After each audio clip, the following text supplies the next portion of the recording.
السلام عليكم ورحمة الله وبركاته.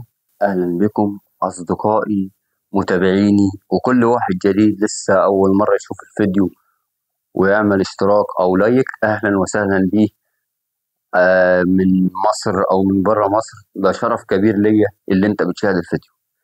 ناس كتيرة جدا بتبص على عضلة الدراع وما بتكبرش معها ومفيش عروج بتطلع معها.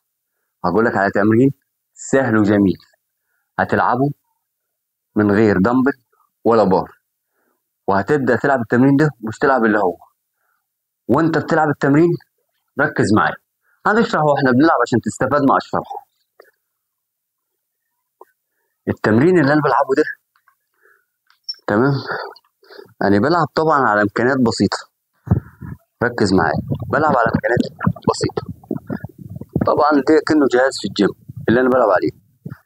ببقى واقف واسحب بدراعي، ده بيسهل ليك العضلة اللي هي ودراعي مش هيبقى مظبوط. العب الحركة دي وتعود عليها. اول عده العب بوزن خفيف 50 عده زي كده.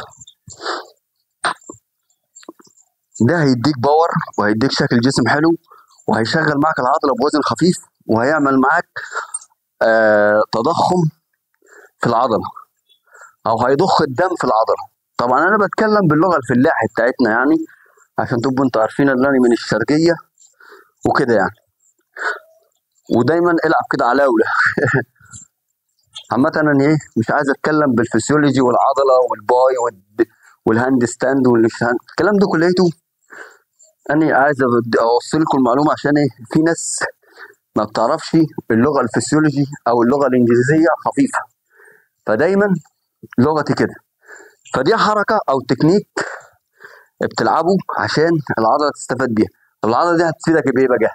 او الحركه دي معلش يعني الحركه دي هتفيدك بايه؟ الحركه دي بتفيدك اللي انت التكنيك بتاعك بتصلح والعضله بتتصلح وبيحصل عندك ظهور في العروق.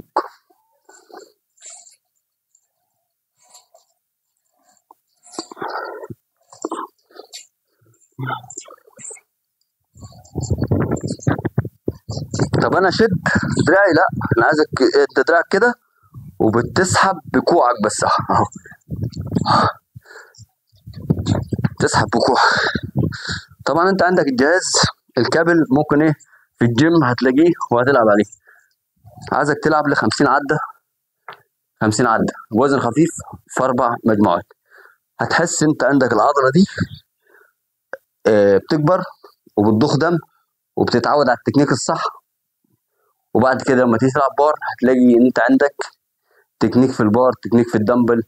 وكنت وانا بقول لك ايه اهم حاجه مش الاكل والشرب والكلام ده، اهم حاجه التكرار والايام. ومش هتيجي في شهر ولا شهرين ولا 3، تكرارك ايامك ممارسه هتنجح وهتبقى 100 100. ولو عضله نايمه هتصحى مع التكرار.